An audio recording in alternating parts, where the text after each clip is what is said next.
those we seek to serve. I'll call the regular meeting of council for June 15th to order, and I see that we have item 2, which is an introduction of late items, item 2.1, and there is reports going in under item 7.7, and that's been circulated. Mr. Robertson, thank you. So I would move to a motion to accept the late item. So moved. Moved, seconded. Any discussion? All in favor? Opposed? That motion carries. We move to approval of the agenda. So moved. Thank you. Seconder? Thank you. Any discussion? All those in favor? Opposed? The motion carries.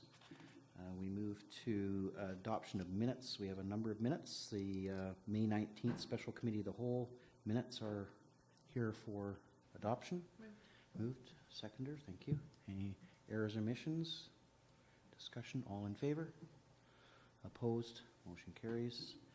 Item 4.2, which are the May 19th Council minutes, and a motion to adopt. So Moved. Seconded. Thank you. Any discussion? All in favor? Opposed? Motion carries. Item 4.3, the May 25th Special Council minutes, and again for adoption. Moved and seconded. Thank you. Any discussion? All in favor? Opposed? Motion carries. Item 4.4, the June 1st Committee of the Whole minutes, and again for adoption. Thank you. Seconded. Discussion? All in favor? Opposed? Motion carries. We move on to delegations. Item 5.1 is delegations pertaining to the 2014 annual report. And Ms. Robertson, do we have any delegations in this regard? Anybody in the audience would like to speak to the annual report? Okay. What I will do is comment on it, and the beautiful presentation of the annual report. I believe that we did go out and get someone to do some specific photographs, and they're very appropriate and very well done to kind of enhance the whole report. And council's obviously reviewed it. And were there any comments with respect to any of the content or layout regarding the report? Councillor Jackson? just as usual, a brilliantly done job. Yeah, I really believe that for anyone picking it up, it's very intuitively laid out. It progresses in the different sections, departments, and of course our visions in the community plan are very intuitive as to how they move through what's being done, what's been done, and where we're going in the future. So congratulations to staff for another job well undertaken and executed. So hopefully we'll hear commented. I hope they get picked up occasionally, and of course it will be posted it is posted on the website already. Okay, great. Any other comments from council with respect to the annual report? Okay, hearing none. That's great. So we move on to item 5.2, and we have Gail Jursbury, Restorative Justice Coordinator for Warrenland Restorative Justice Society, and a program update. So welcome again. Thank you very much. Thank you for coming. It's good to see you all, and thank you very much for inviting us. I'd like to introduce our chair, Suzanne Lalonde. And Suzanne's been our chair for the last 2 years. Acting and then taking over as our chair. And you may also recognize her because she does work at one of the local Duncan businesses, the Island Savings Credit Union. Jack was the senior advisor for personal banking Yes. at the Duncan Centre, and have facilitated helping out at Cowichan Commons as well as far up at Cedar. So able to adapt and change, working for everybody. Yeah. And also, I'm sorry that we don't have any representation from the local RCMP detachment, but it seems that this was a great week for holidays, and all of the senior staff have taken off, and someone also double booked the members that are working tonight. They have another meeting that was unscheduled that they've had to attend, so they Great. do apologize for not being able to accompany us tonight. Okay. And hopefully we can answer any of your questions. Okay. Thanks so much. So we've updated our presentation from last year. Basically, this is our history that some of you have seen before. The Duncan program is actually one of the oldest programs in British Columbia and by default in Canada. Warmlands as a society actually came into existence on the 12th of April 2012. So restorative justice is based on 3 basic questions. What happened? Who's been affected, and how have they been affected? So we ask people to tell us the story of what went on for them. What happened? How did they become involved in the incident? And who do they think's been affected by it? So if you're the person that created the problem, then you kind of have to hunch how the other person was affected. If you are the victim of the harm that was created, then you know how you've been affected. And that's kind of the second part of our meetings, is you as the victim get a say, and you get to tell the other person how you feel. So that's something that's pretty different from going through the normal court process, where it's all about the offender. We are focused on both parties. So some of the benefits to the community are that we're a much quicker process. You know, coming through restorative justice, it's normally dealt with within a few weeks to a few months. Whereas going to court, you know, we have no clue what it's like with Crown Counsel, but we know that generally it can be anywhere from 9 months to 2 years. It's very cost effective. You know, your contribution is so gratefully accepted. We get $4,000 from the City of Duncan. We get $7,000 from the municipality of North Cowichan, and we get $2,500 from the Ministry of Justice. So that goes a long way into helping get these cases dealt with. The majority of the people who help us are volunteers. When you look at a case going to court and you put everyone's time together, just to walk through the courtroom door is in terms of thousands of dollars. Whereas normally a restorative justice court case, if it costs $300, we consider that a lot. So cost effective, I think it's pretty good bang for the buck.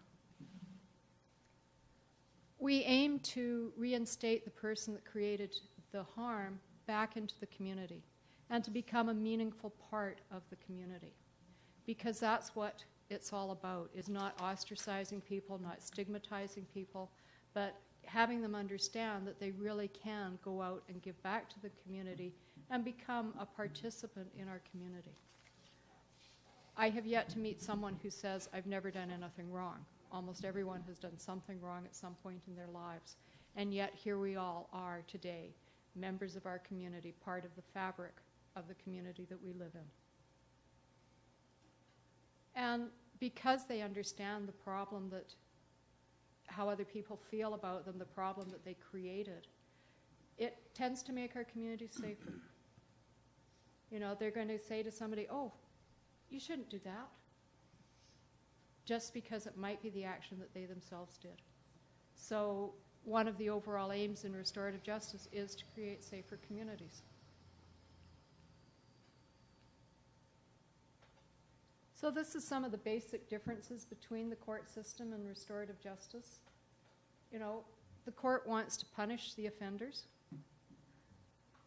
In restorative justice, we look at what caused it, what was the problem, what led to this behavior.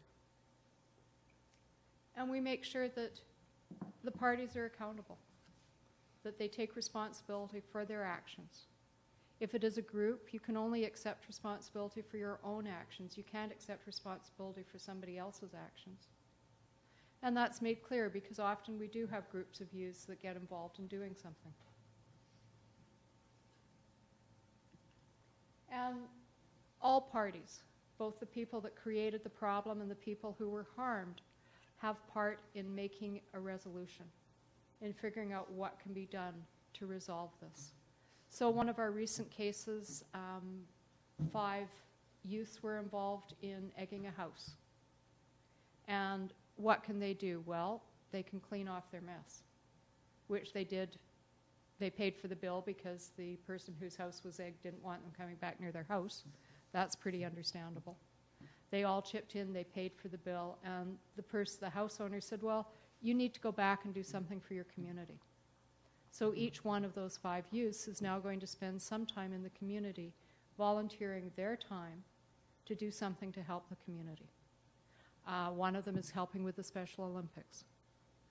So we find a variety of projects for these people to be involved in where they can give back. So here's some of our statistics.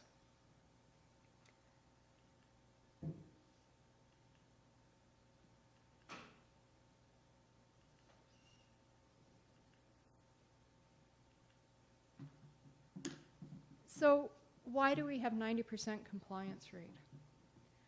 When a file comes to restorative justice, the person who created the harm has to accept responsibility and has to be willing to sit down with the people they've harmed. The person that's been harmed also has to feel that they can sit down with the person that harmed them and is willing to do so. And the RCMP member who has created the file has to feel that this is a good way to resolve this decision. So we don't get everyone coming to restorative justice. We primarily deal with first-time offenders. We deal with youth and adults, whereas some programs are specific for one or the other. And we do look at the circumstances surrounding what's gone on. If someone is de-escalating in their pattern and they've had a pretty clean record for the last 4 or 5 years, and this is something new, something of a smaller magnitude of crime. I always hesitate around those words because crime is crime. We will take them back into the program, especially if they've never had the opportunity before. Because it is so powerful to sit down with someone you've harmed and to hear their point of view. Although we get files, we do find sometimes that not all of them, by the time we get around to calling them, which is generally within 2 weeks, are still willing to proceed with the file. So then we are obligated to return it to the officer. And sometimes, you know, people just come to the meeting and say, I didn't do that. So therefore, they're no longer a candidate for restorative justice. And those files get returned too. Why do we have so many participants? Because people get to bring supporters with them to the meetings. It's not just the person who created the problem. It may be them and their parents. It may be them and their school teacher. It may be whoever they have in their life that is supporting them. And the same with the person that was harmed. It doesn't have to be just the one person. In fact, we prefer that it isn't, because they need support going through this and reaching the end point.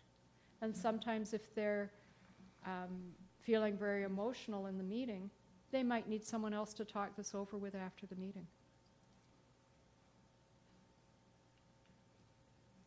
The types of crimes that we are, this is for the 3 years that Warmlands has existed, you can see are pretty heavily into shoplifting. We have some amazing loss prevention officers in Duncan. And they recognize that if you send someone to court for shoplifting, what do they get out of it? The person might get a conviction, but how does that help the store? So I had the opportunity to be in a forum with one company that supports a local charity. So at their last meeting, they said, you know, we've got our product back. We've sold it at a discount because, you know, the packaging was slightly damaged. We've still sold the product, but we'd like you to help with our charity. So now this person is able to give back to the store through giving to their charity.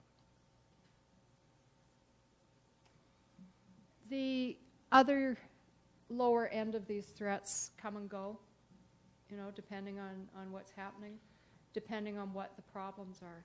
There's a lot of problems that are not going to come the restorative justice way.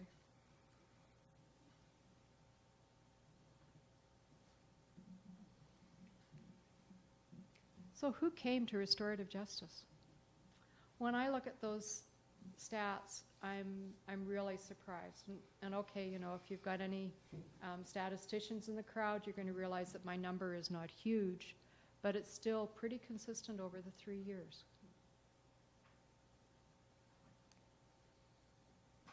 we know that young females tend to steal makeup. So that's why we tend to have a higher proportion of females, because they're the ones that we're picking up through shoplifting. The adults, we can go either way on.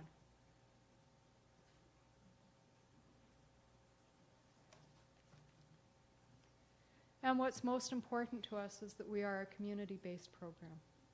So these are the partners that we partner with, the community groups that accept our volunteers, that understand and I guess have trust in the program, that we're not going to send someone to them that is going to create further harm.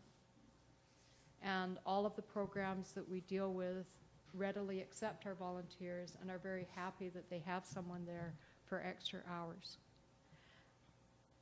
What really brightens my day is when someone completes their agreement and turns around to me and said, and by the way, I'm going to keep volunteering with this group because I really enjoyed it so much and it made me feel so good. So whether that group is the Food Basket Society, the SPCA, Cowichan Green Community, it doesn't matter for them to have an extra volunteer for an extended period of time is always a good thing within the community.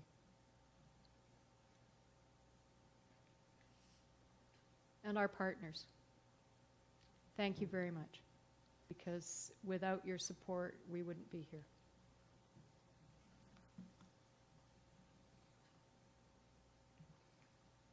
And this was written by a young girl who came through the program. And when I first met her, I really wasn't sure whether restorative justice was going to help her at all. She seemed to have a big chip on her shoulder. She didn't really want to hear anything anyone wanted to say. She did sit through the program. She did participate, which is very important in our meetings. And when she completed all the items on her agreement, she wrote me this letter. So I found this a very rewarding experience to actually have someone that I thought wasn't going to complete, because there is the odd person who doesn't, to actually get it.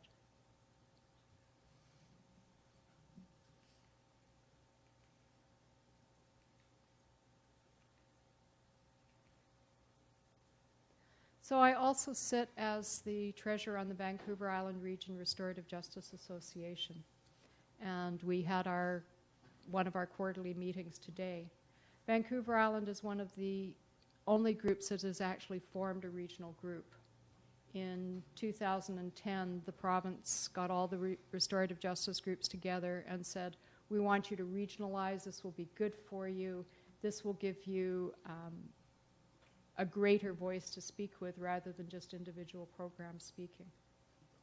And Vancouver Island has come together. We have 22 programs, that number comes up and down throughout the whole island, that are involved with restorative justice. One of the interesting items that came up today was memorandums of understanding with Crown Council. And our program currently does not have an MOU with Crown, and we're not moving in that direction.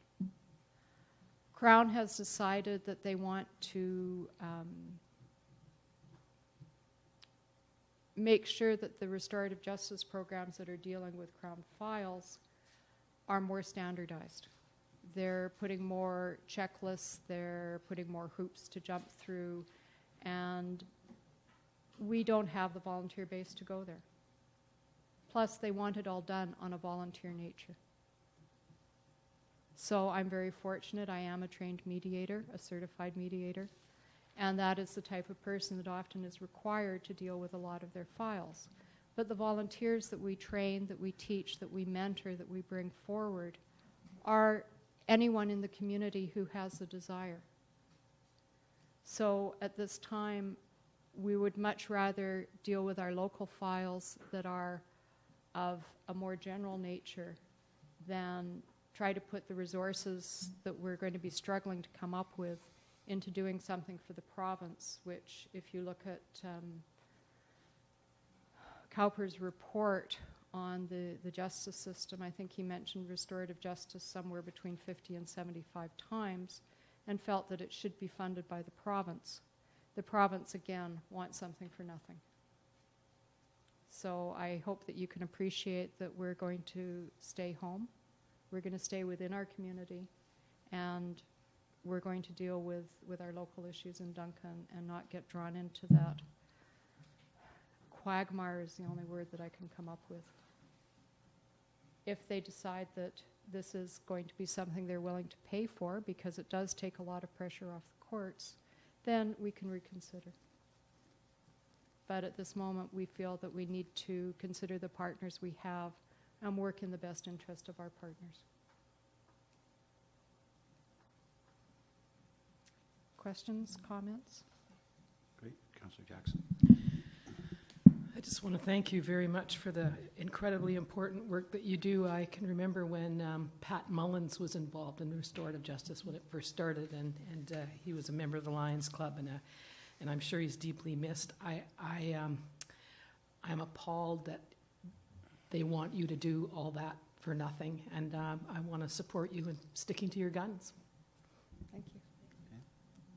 Just so that everybody knows our budget for what we have brought in for new funds for this year is a total of $13,500. So when you talk about one court case that doesn't go into that system, you're looking at approximately $120,000 for that one individual to go to the court. And we like keeping it local.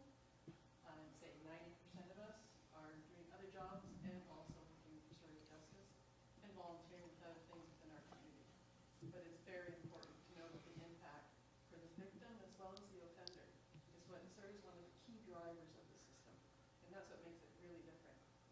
I think we can have even more impact and, as Dale says, potentially train more people with more funds, but we're working as best we can with what we've got, and you see the numbers.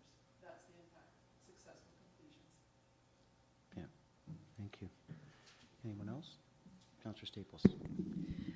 I too would like to thank you. I recognize that the challenge of carrying on things that are vitally important to the health and well-being of a community when there doesn't seem like there's a lot of access for resource support in terms of financial support, and having to wear multiple hats to keep something as important and valuable as this to our community moving forward. So I really appreciate what you're doing, and again, would echo what Councillor Jackson said, and will support what you need to carry this on, and hopefully see you through to it getting at least one of the court case amounts that it would be to cover at least the work that you're doing.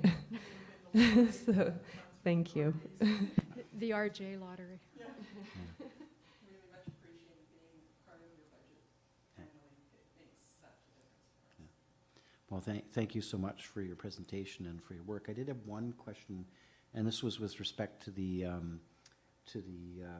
numbers on the types of issues that were going to restorative justice, and there was this percentage up there for assaults. And I just had a question is with respect to what assaults would be considered to qualify for, it must be some very particular circumstances where assaults would be considered as a restorative justice to qualify for it. So could you enlighten me a little bit just on? Yeah, the most common type we get is assault against a police officer. Oh, okay. Is what I'm So saying. the police Assault officer is against a police chosen- officer. Oh. So the police officer is in dual role here. They're the victim of somebody who's punched them, hit them, slapped them, pushed them down, whatever. I mean, most of our police officers don't fall down that easily. So that's the one. And the other type of assault is a really minor assault. So if I came and pushed Suzanne, that's considered an assault. But that's not what we normally think of assault. We think of an assault as being a punch him out, knock him down fight. But many other things come into assaults as well. Okay. So, And I see it's dropped significantly in 2014, although the percentage number is small to start with. So Yeah. I'd imagine, so that's 1 or 2 cases per year. yes, it's very minor, Yeah. minor ones that would go that way. Yeah. Okay, that answers my question. So thanks so much, and thanks for your efforts. And you know, I know that the budget you have is very, very minimal, so it's obviously really essentially a volunteer gift to the community. So thank you very much for that. Thank you very much. Thank you for your time, Ed. Yeah. We really appreciate it. Great. Thank you. Thanks so much.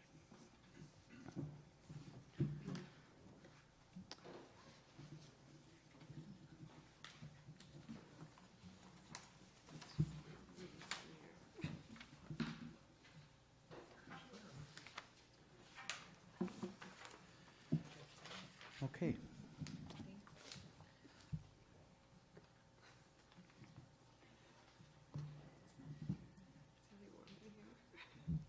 Are you finding it warm?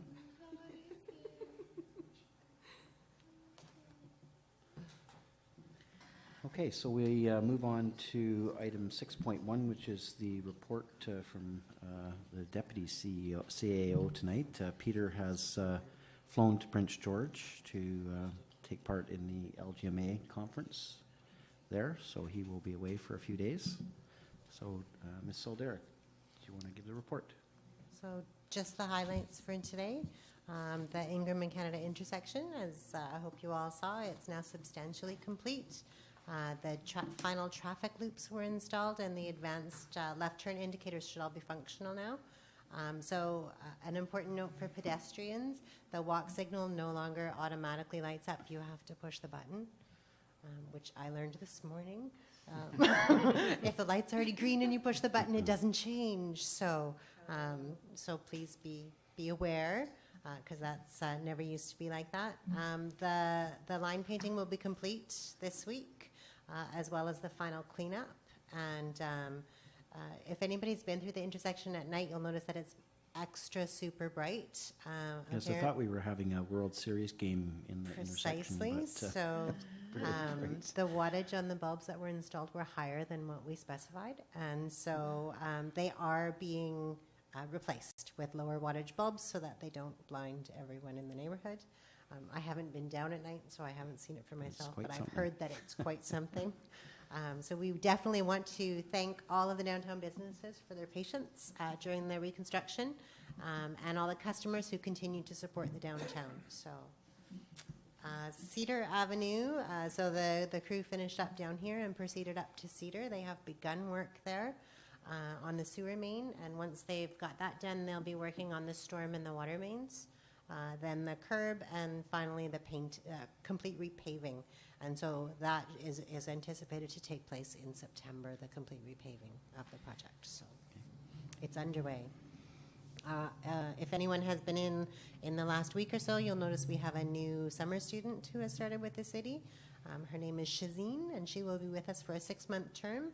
She has begun a review of our sustainability checklists and development guides, such as the tree protection bylaw and the non-standard landscaping permits. And then some excitement. So we've had 2 at-large applications for the advisory design panel. And since this report was written, we've actually received 3 nominations from the Architect Institute of BC. And so those will be coming forward to council in July. And a stakeholder workshop with respect to the community energy and emissions plan was held on May 28th. Mayor Kent attended for part of the day, and Councillor Duncan was there. Staff have received the draft plan now, and we'll circulate it to the stakeholders for feedback and then present it to council in August. We will be happy to know that we've got a bylaw update coming forward in July for the fees and charges for dogs and fines for dangerous dogs. And so that will come to the July Committee of the Whole for first consideration. And a reminder to people out there that the tax deadline day is July 2nd, and it's coming up very quickly. So even if your mortgage company pays your taxes, don't forget to claim your homeowner grant, because if you don't claim it, you'll get a penalty on the outstanding balance. Thank you. Okay, thank you very much. If there's any questions, we'll add them in to the question period at the end. So we move on to section 7, which is reports of staff, and item 7.1 is the City of Duncan's 2014 annual report, and the council received the City of Duncan 2014 annual report as presented. So moved. Moved and seconded. Any discussion? further accolades with respect to the production. Yeah. So I'm going to call the question. All those in favor? Opposed? The motion carries. Thank you very much. So we move to item 7.2, which is with regard to the structural change liquor license amendment to include a patio for the Old Firehouse Wine and Cocktail Bar, and I will have to recuse myself as I have a conflict company that I'm associated with that has the company as a client. So I will remove myself and at this point.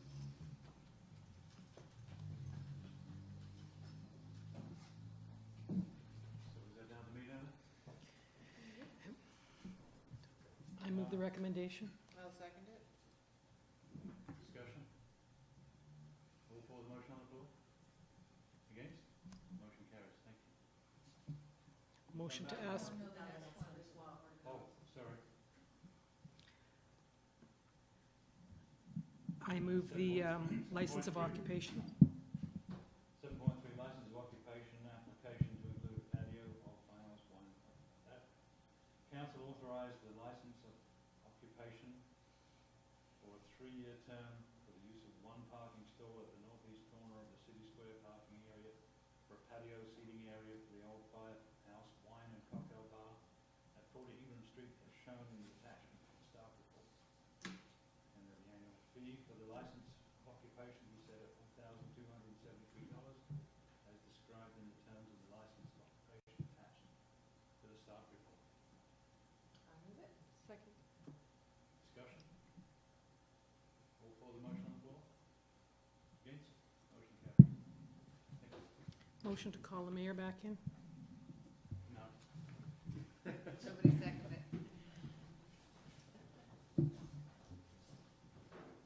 You have a better accent. You're so much more sophisticated.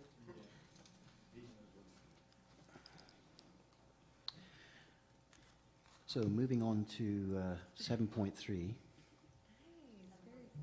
Four. Sorry. We did that for you. Okay.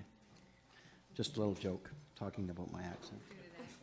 They all missed it. I got it though. I didn't hear it. It was very Sean Connery. It was a very I wanna work on southern English accent. It was good. I liked it. Okay, moving to 7.4, which is with respect to the North Cowichan OCP amendment referral, and the recommendation that council direct staff to forward a response letter attached to the June 15th, 2015 staff report in response to the referral request from North Cowichan for feedback on the proposed official community plan bylaw amendments for the Crofton Local Area Plan and University Village Local Area Plan.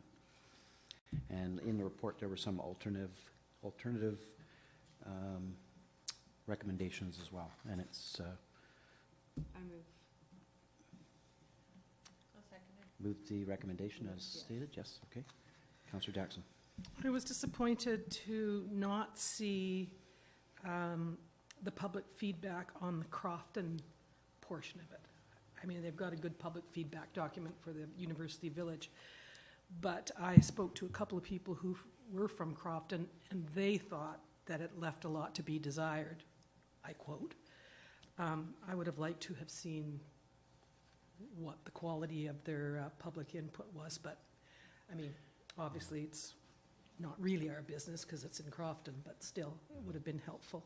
One of the things that might be useful both for the public and also with respect to that both Councillor Bruce and Councillor Horgan were not here through the process.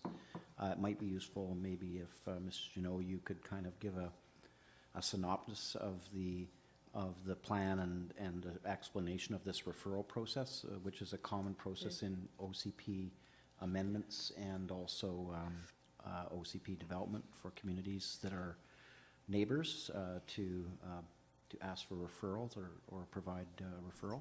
So if you could explain that maybe both for the public and for... I just want to say the letter's very well written, so I'm not complaining about the letter. Great, thank you. Okay, and just to start off, I'm sorry, I didn't include the Crofton public feedback just because it wasn't an area directly adjacent to our boundaries, and I think it may be available on North Cowichan's website, but Okay. I included the public feedback from the open houses from the University Village Local Area Plan mainly for information for councillors that weren't here during the development of that plan. But anyways, we've received this referral from North Cowichan because local governments are required to refer amendments to their OCPs to other local governments with areas adjacent to those boundaries. So the Crofton Local Area Plan, as I mentioned, isn't directly adjacent to our boundaries, but it's still mentioned in the letter. And the University Village Local Area Plan, we were directly involved in the development of that, and we're a partner and a funding partner in that plan. So a local area plan is another level of detail for an area that is included in an official community plan.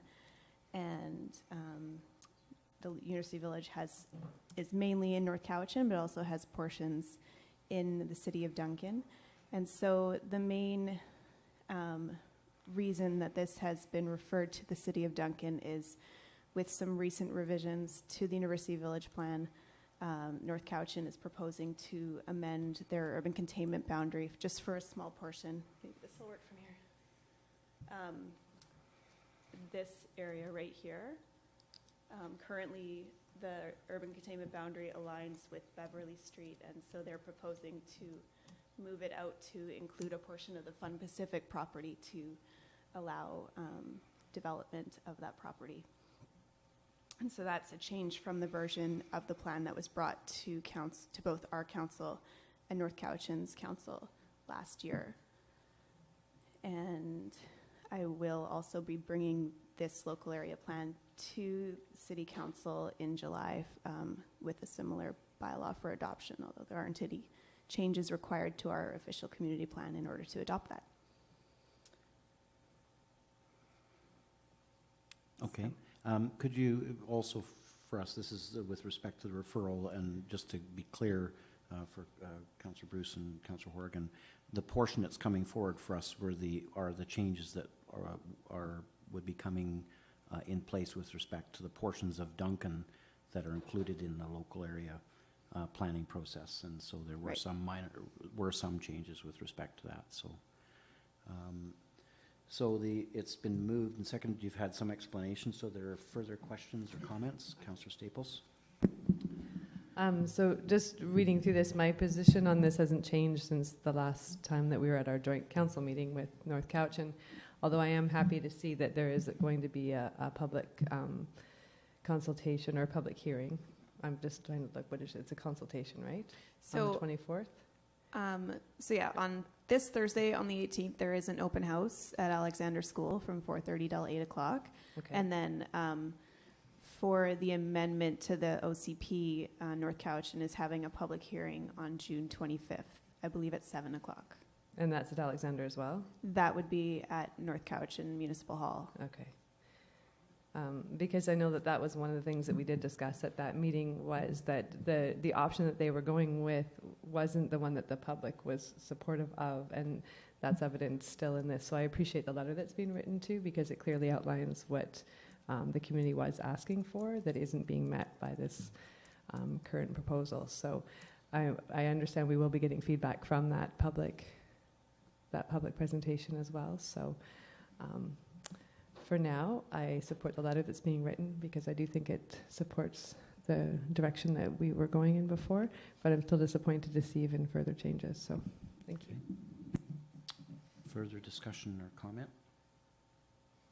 I just will add a bit. Looking back on the overall process and having attended a number of the community input plans and watching our staff and North Cowichan staff as well as the consultants work to bring all of that work together into developing a plan. It was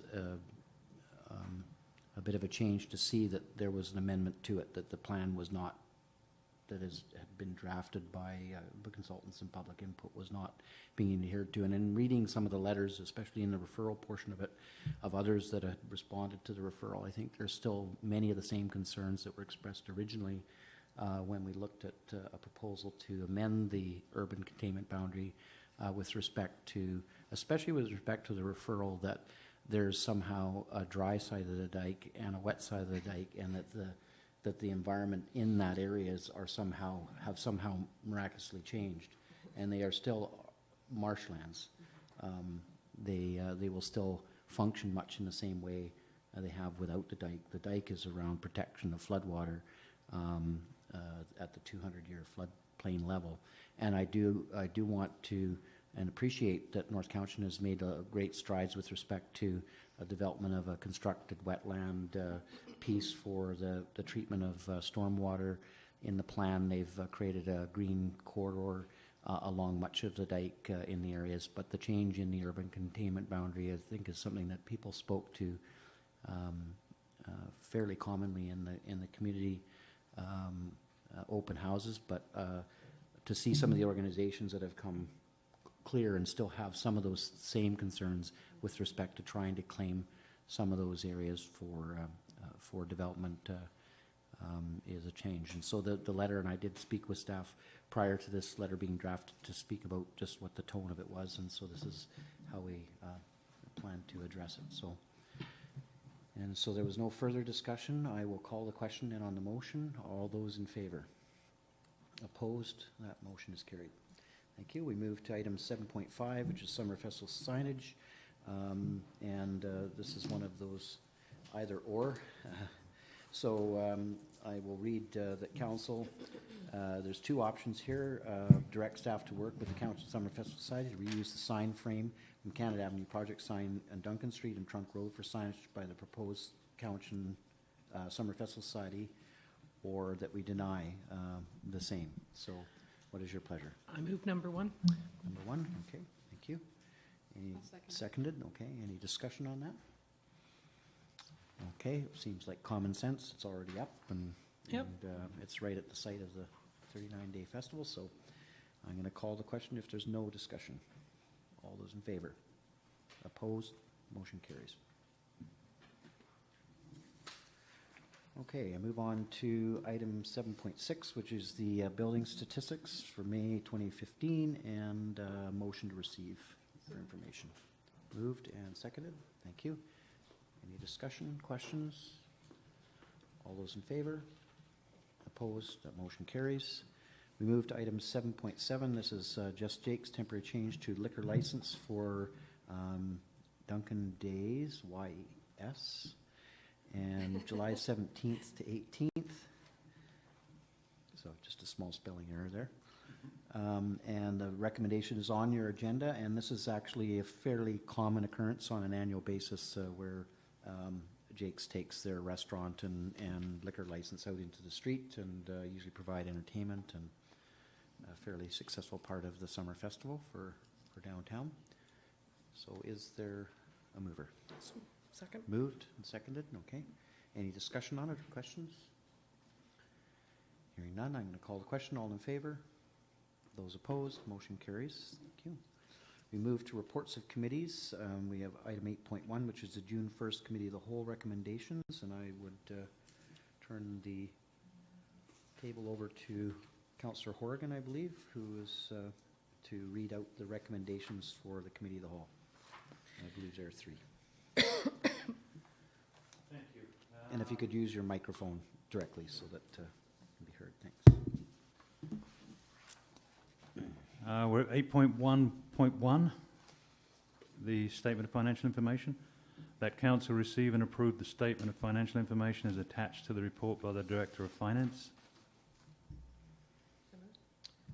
Okay. So Second. Seconded? Okay. Any discussion?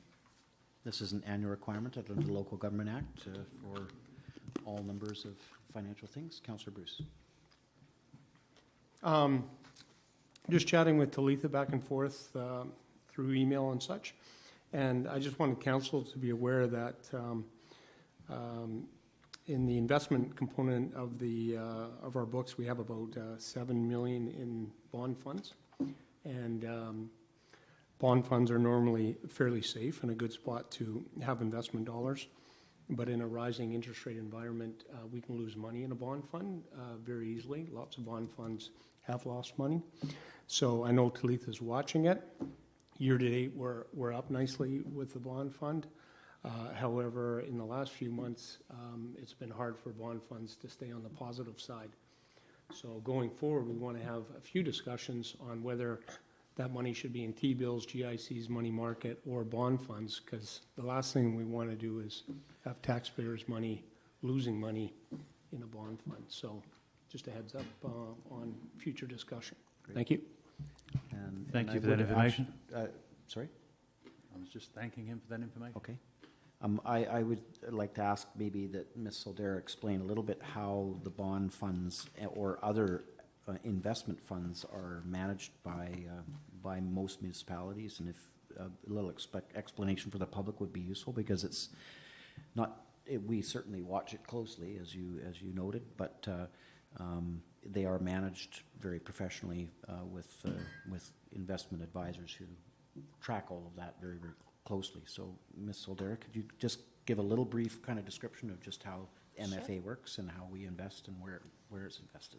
Sure. So the majority of the city's cash is actually held with the Municipal Finance Authority. The Municipal Finance Authority pools funds from all local governments across the province who wish to use their investment services. They're also the only lender that local governments are allowed to use for anything over 5 years. So they have a very good AAA credit rating. They use Phillips Hager North to manage their investments. They do make an annual trip out to New York to meet with bond rating agencies and all of that. And as I say, they do maintain their AAA credit rating from that perspective. But the bond funds are maintained through Phillips Hager North. They also have short-term investment funds, which sinking funds essentially, which pay us back for the money that we use when borrowing from them. So last year we did have some ups and downs as well, which we were very scared about. But sometimes it's a very tight juggling act, but knowing when to leave your money in and when to get out, because if you take it out at the wrong time, then you may have lost. And last year we did actually go down a little bit, but by the end of the year it had recovered to such an extent that we still had a very good return on investment. So we have been weighing our options this year and are definitely being exceptionally mindful of the bond markets, as Councillor Bruce has pointed out. And I believe in the past we have also relied on, at least for some portions, in term deposits in the past on occasion where Yeah. if we need it's fairly liquid or short term, and we can move that money out at a time. So it's very, very short term, can go into term deposits. We have a very short-term investment fund also with the Municipal Finance Authority. It only earns about 0.95 at the moment. We also have some short-term investments with the local credit union in various length of terms, from anywhere from 6 months to 5 years. Okay. All right. Thank you very much, and thank you, Councillor Bruce, for bringing that to the attention. So, carry on. Thank you. Councillor Horgan. I thought I was deposed there for a moment. Nope. 8.1.2, the Coastal Animal Control Contract Renewal. That council approve a 5-year agreement between the City of Duncan and Coastal Animal Control, as attached to the report of the Corporate Services Coordinator, for the provision of animal control services for the period June 1st, 2015 through May 31st, 2020, at the base rate of $1,600 plus GST per month, plus CPI increases commencing in 2016, and that the Mayor and Director of Corporate Services be authorised to sign the agreement on behalf of the City. Okay, so that's So moved moved. and seconder. Okay, thank you. Any discussion? All in favor? He's supposed to be doing No, that. I still chair the meeting. He's just presenting the committee of the whole recommendations. So that was, I believe that passed. Okay. Councillor Horgan? Okay, you just need someone to read this for you, don't you? Yes. 8.13, Cowichan Preschool Lease Renewal, that council approve a 5-year lease between the City of Duncan and the Cowichan Preschool Association for the purpose of operating a preschool at the property identified as Lot 1, Sections 15 and 16, Range 7, Quamachan District, Plan 23647, except that part in Plan 47242, 820 Warncliffe Road, at the rate of $1 per year, plus payment of utilities, taxes, and general maintenance, as attached to the June 1st, 2015 report by the Corporate Services Coordinator. Second? Oh, Okay. sorry. page There's 2. another portion. to And it. that the Mayor and Director of Corporate Services be authorised to sign the lease on behalf of the City. Note, notice of disposition of city lands was advertised in the June 5th and 12th, 2015 issue of the Citizen as required under Section 26 of the Community Charter. Okay, and so that was moved and seconded. Any discussion? Hearing none, I'll call the question. All in favor? Opposed? Motion carries. Thank you very much, Councillor Horgan. Item 8.2, we move to the June 9th, 2015 Tourism Committee recommendations, and I believe the Tourism Chair is away. So would someone from the Tourism Committee like to bring forward the recommendations? Sure. Thank you very much. John? If you want to. Go ahead.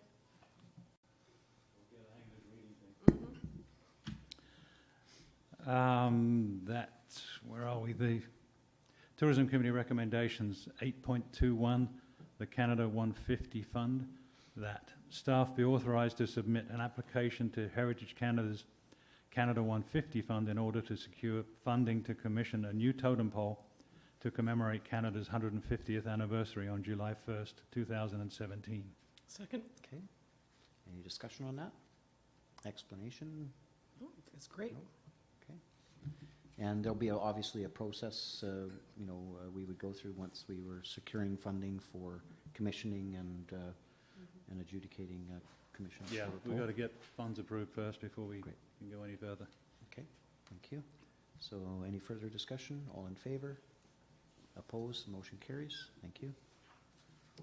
8.2.2, certified folder display service, that staff be authorised to renew the distribution service agreement with Certified Folder Display Service Canada for distribution of the city's rack card to BC Ferries, Vancouver Island hotel sites, and the Coho Ferry for the period of July 1st, 2015 to June 30th, 2016 for a cost of $5,574.65 plus GST, with funds to come from the Tourism Committee's budget. Second? Seconder, is any discussion on that? All those in favor? Opposed? Motion carries. Thank you. And so we move on to bylaws. We have item 9.1, which is a bylaw 3142, property tax installment payment plan. The council adopt property tax installment payment plan bylaw number 3142, 2015, a bylaw to authorize a property tax installment payment plan. So moved. Okay, seconder, seconded. Ms. Solder, did you want to just give some context to that, please? Absolutely. This bylaw makes it easier for people to register for a property tax installment plan, whereby you can pay your property taxes in equal monthly installments for 10 months of the year, making it much more cost effective for a lot of people who might have a hard time saving for that once a year big hit.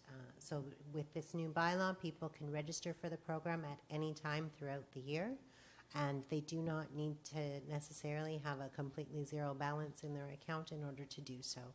So it's just part of making it a whole lot easier for people to pay their property taxes and give us their money. Thank you. That's actually a lot more convenient, I think, for many. So. Did you say over 10 months? Yes. Okay. I think a key one is the fact that the balance not having to be exactly zero to be able to take advantage of it, which is, I think, pretty important. So. And it's 10 months so that, because it can't be in the year that the tax, or in the month that the tax notices are issued, and we need a month to do all the reconciliations at the end of the year. So that way, it's similar to the payment plan with Hydro, where they send you a bill at the end of the year or they send you a check at the end of the year. We have the same requirements, so we need to make sure before July 2nd each year that the account is either at completely zero, or so that there's no money owing, or we give people an opportunity to have a refund check. So we just need those extra 2 months in order to make sure that all of that doesn't conflict. Okay. And could we call the question? Oh, Councillor Bell? I'm just wondering how people are going to know about this. Are there other places that do this, or are we the only one in the area? Most local governments do it. We've been doing it for years. And we do, well, through this process, and we also send out with the tax notices an application form to encourage people to sign up. Okay. And can they sign up online as well, or is that something that's going to be coming? We don't have most form online capabilities at this time. Okay, but that's coming. But we take it by paper. They could probably email it, and I might let them get away with it. We'll take it any way people want to bring it in. Okay, great, thank you. And so did we call the question on that? I don't believe. Nope. All those in favor? Opposed? Motion carries. So we move to reports of mayor and council. So are there any councillors that would like to report? Councillor Jackson? Councillor Staples? Okay. Thank you. And I'll be brief with my report, if I can.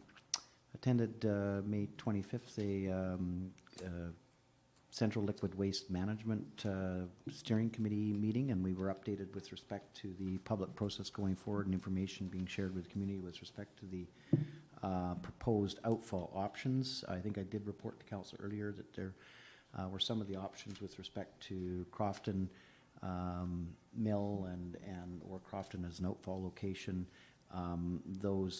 Many of those have since not been able to be feasible for a number of reasons. There is another public open house coming up shortly, and I think it might even be on this calendar if it has not already taken place.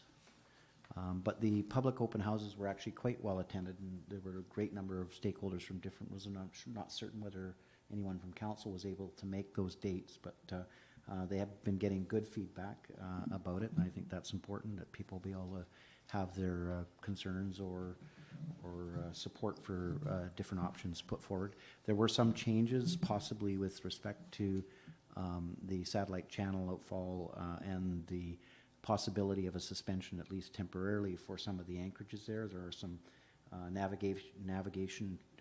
charted navigation anchorages all through Cowichan Bay and Satellite Channel. I think there's 5 of them altogether, and that poses a significant limitation to the actual usable area for an outfall to be able to rest. So, but a lot of good technical information is being put out for the community to look at, and that's extremely important. I wasn't able to attend the Rotary Spelling Bee, but I realized the city was there, and I heard that the words were a lot tougher than they had suggested in the beginning. I said they were going to be easy, but I hear that they weren't that easy.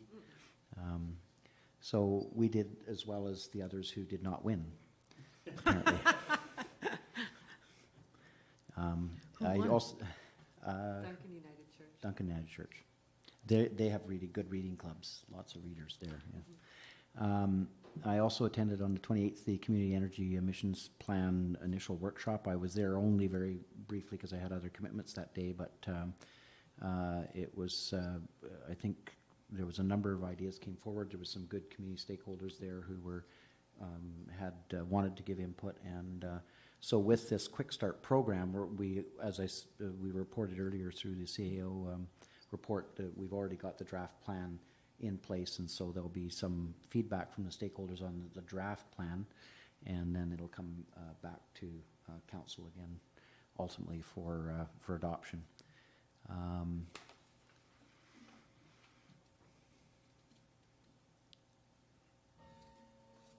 I guess the other main highlight is, of course, I did attend the Federation of Canadian Municipalities conference in Edmonton, and although I wasn't really probably couldn't have spared the time or shouldn't have spared the time, I did, and actually I'm quite pleased that I did. The city, it was beautiful, of course, much like it is here, there as well, and it was interesting to see. I had never been to Edmonton before, and I didn't realize how much of a city Edmonton is. In fact, it's becoming more of a city all the time. There were probably I counted maybe 10 or 11 crane towers building high rises all in the downtown core area, and of course the new stadium being built for the ice hockey and other events. Also on the Saturday, which fairly early in the conference, I was able to attend with many other delegates and about 59 or 60,000 other Edmontonians and Canadians, the first opening ceremony and game between Canada and China in the Women's World Cup, which is recorded as the largest sporting event in Canada's history, men or women. Wow. And it was a great result for Canada, even though it was a penalty shot in extra time, and Councillor Bruce will understand that. Not a great way for China to lose, but it was a good call.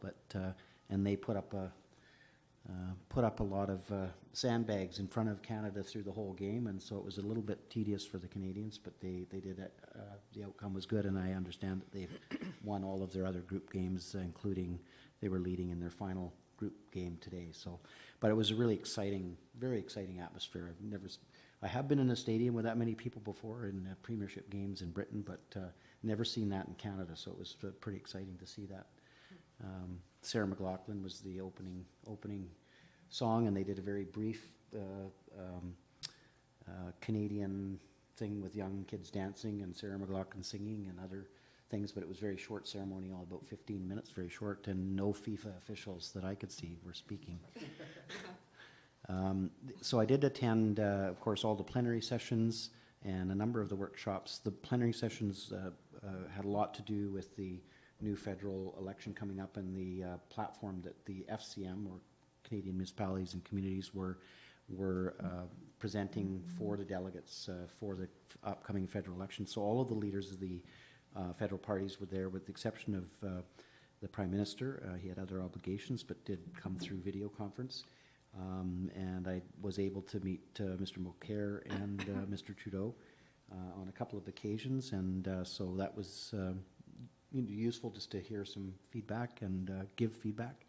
And the other was I attended a workshop on smart cities or smart communities with respect to broadband, and they had a very entertaining executive from Cisco who had just moved to Canada in January from Britain, lived in I think in Manchester. And she was already extremely impressed. She said Canada actually is the leading country in the world with respect to access to and inclusion in internet and media and that kind of thing. We are by capita quite far ahead of most of the world. So they were talking about what the future is looking like with respect to broadband connectivity, Internet 2 or maybe Internet 3. So it was quite fascinating, and the cities and communities across Canada have got there. Of course, we've taken a major leap now that we have TELUS putting a $16 million fiber optic build in the Greater Duncan area, and that is a huge leap in technology. And we have a community with the Google Town eTown Awards, which we won from Google Canada a number of years ago, is just going to set the stage, I think, for a very promising time forward. I think it's essential. If we don't move on these things and we don't take advantage of them, we'll be simply left behind, not just compete globally, but we'll be absolutely left behind. The other one was with respect to, and I brought this back more for the regional district, because us as a region are going through a review of our economic development programs and looking at the way we do them. And so I attended a workshop, and it was at a very neat innovation center, incubator center, that they were doing for businesses that were creating products, doing things, and they had this incubator space for young, well, it wasn't about young entrepreneurs, about anyone who was entrepreneurial and was looking for ways to collaborate in an incubator type of space to produce products or services or whatever. So they had some very successful businesses there already, young emerging companies, and companies that were sharing their resources together. So that was quite innovative. And the other was Make Edmonton, which is and you'll notice if you look at your municipal copy of Municipal World this month, There's a whole article on their process of using, it's hard to describe, kind of a social media crowd idea piece for branding Edmonton. So they found or feel that going with the typical type of branding to get one slogan, have a consultant come in, provide some branding marquees for you, and off you go into doing it in more of a public input way on an ongoing basis, and having many brands and slogans based on more specific technical market pieces. So I thought that was very fascinating, and the young people that presented both of those things were wonderfully articulate and very excited about what they were doing. So there'll be more on that. If you read Municipal World, you'll get an idea of just how they're doing it, and I think it might be really a very innovative model of how we develop economic development opportunity and do things. So, and that basically, I'll leave it at that. So I had Councillor Jackson. Thank you very much, Your Worship. May the 30th, I attended the Walk of Nations celebration in Centennial Park. Busy month, actually, so far. June the 4th at Duncan United Church, I attended the Who Killed the Couch and News Leader, which was pretty informative. Of course, there's nothing we can do, so it was just for information. June the 5th, I attended, along with Councillor Duncan, the Kenneth Park grand opening. I got to see a couple of the suites in there. They're actually very airy and very nice. June the 6th, again with Councillor Duncan, the D-Day ceremony at the Cenotaph. And on the 8th, Junior Council Committee of the Whole. And on the 10th, I attended towards the end. I didn't get there very early at all, the Salish Canoe Paddlers exhibition, which is now showing at the museum. And yesterday, I had an absolute riot at Duncan Manor. They had a picnic to which we were all invited, and I was sitting with some pretty amazing ladies and heard all about the Kardashians. So it was just amazing. So yes, that's what I've done so far this month. Did you get a new phone company? Because I was getting weird texts about that, but it didn't say who it was from. Oh, okay. Did you get a new? Yeah, it was weird. I don't know what I was doing wrong. I was doing something wrong. Oh, yeah. For the first Sounds time. like you had fun. And I I- would have I know. responded, but I didn't know. Yeah. Who it was. Yes. Yeah, it was. Okay. Councillor Staples. Thank you. Yeah, I was at some of the same events as Councillor Jackson. I was at the Newsleader Pictorial, and it was really sort of a post wrap-up of what happened. And one thing that I recognized being there and that I'd like to actually acknowledge now is just the gratitude for the work that and the dedication and the passion and the love that all of the people at that newspaper gave to this community for so many years. And what I really heard that night is that through that whole process, that was never recognized. And that's a real shame because they gave a lot repeatedly to this community in so many ways. I can't tell you the number of times as a nonprofit person that I would go knocking on the door last minute, asking if they could do something to support whatever it was for next to nothing, and how they were always there and would show up at events. And, Peter from the Leader is like an iconic statement in this town. Mm-hmm. And so I just want to acknowledge the deep sense of gratitude that I have for all the work that they did and for everything that they've done for the community. And I'm sorry that that wasn't recognized in a much grander way. So, and I also have been working with the Junior Youth Council. We have 2 guys on the council, this term, and a very diverse group of young people. And I'm interested to see how they carry on. They're very dedicated. I've had some of their parents come up and talk about how excited they are and how thrilled they are to be doing this and for this opportunity. And one of our youth councillors, Councillor Chelsea George, just walked up for her grad on the weekend, and it was I got to be there, and it was great to see her standing up and to see her confidence when she was speaking, and the difference that this, as well as the other organizations that support her and other youth, I really have seen an evolution of of confidence in so many of them, including Chelsea. So I want to congratulate her because it was very exciting to be there to see her. And it's one of those things. This month has been so crazy busy that, you know, the Duncan Manor, it would have been so great to go there, and to so many other things, even the lagoons discussion. But there's been so many other things going on. Yeah. So the Kenneth Street grand opening, I did make it for a bit at the end of that and got shown some of the apartments, and I was really impressed with the inside of that building. I've got to say, I love the concept of getting to design this empty space. So it was, and I love the rooftop. It was great, and it was a great place to see City Hall from a completely different angle, and to see the potential for solar rooftops and garden rooftops all over the city. Like, you really get a clear vision of what could be possible when you stand up and look for it from that angle. So that was the first thing I saw when I stood up there, was just solar panels everywhere. That's a different conversation. And the spelling bee, yeah, we had fun, and we were everyone failed except for the team that won. Everyone failed like under 50% right, is what I mean by failed. So it was not easy. They got 51%. And it was really fun. Early morning, though. We had lots of our junior youth council there, too.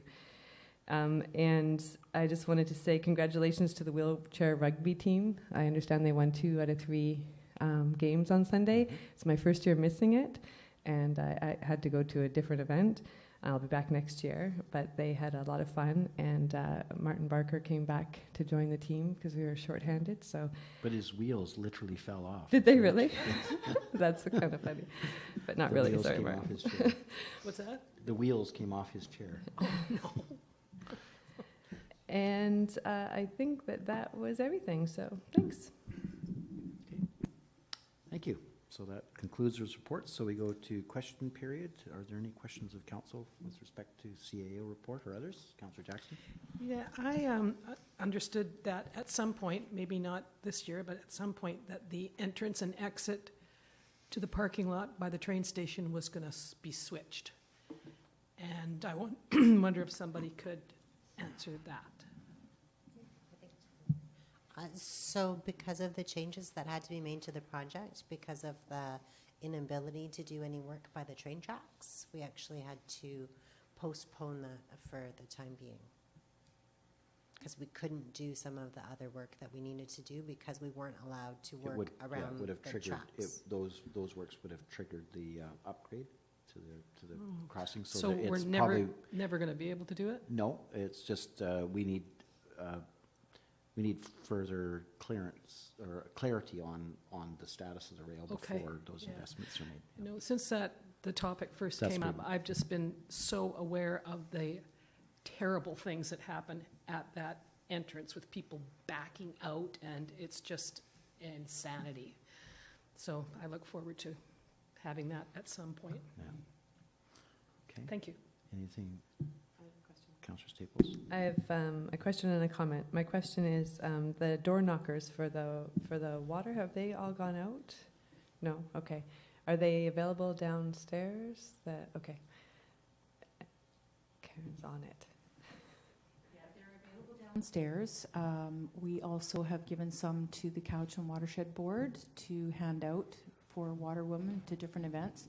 And I believe our next water bills go out in July, and the door knockers will be put in each one of those envelopes with the water bills. So, thank you. I've just had quite a few people ask, and there's just confusion about the for some reason the press release confused some people with the timings and everything. I'm not sure why, if it just wasn't laid out properly in there. well, there was an article that was put in the paper, not by the city, that kind of contradicted what the watering restrictions were, so it did cause some confusion, and unfortunately that piece was tied in a bit to the fire bans, but yeah, they quoted some, well, it wasn't quite exactly what it should have been, but that was the confusion. Okay, thanks for clearing that up. And just today when I was out walking, it was great to see that finished, and it looks really good, and great to see so many cyclists out there today. I saw like so many people I know out cycling, and normally you don't see cyclists because you're jumping off the sidewalk to avoid them, so it was really great. It felt like a whole new sense of movement downtown, so thanks. And if we could have that World Series game or World Cup game in the intersection before they change the lights, it'd be a good opportunity maybe for tourist attraction. They're very, very bright. Okay, that concludes questions then. Councillor Bruce? Peter was checking into the bridge and lead on the bridge or something with the ministry. Did we hear anything back on that? I'm sorry, I don't have anything to report on that. I can check We with do Peter have and a, let you we know. do have a meeting, I have a meeting scheduled with Peter and the Ministry of Transportation, the district manager and the planners, I believe on the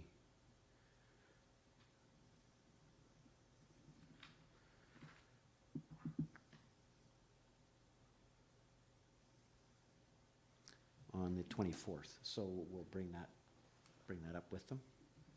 One more quick question. I think there was some feedback given at, I think, at the last committee of the whole with respect to preparation of the surfaces because of lead, possibility of lead paint, which is a major environmental issue.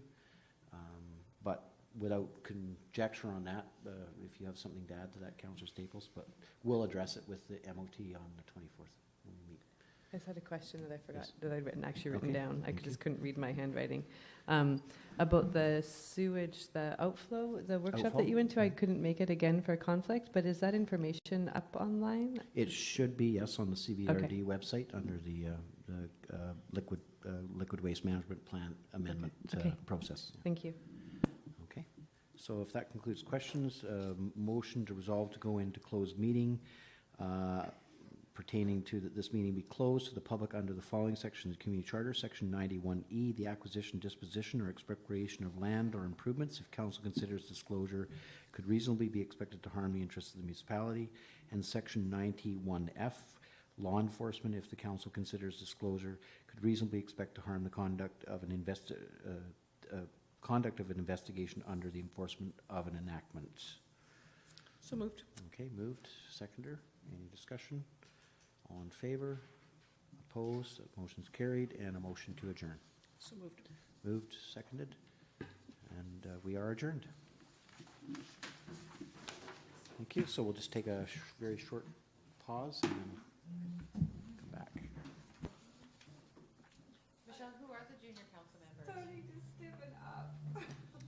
Just so you know, when you're reading law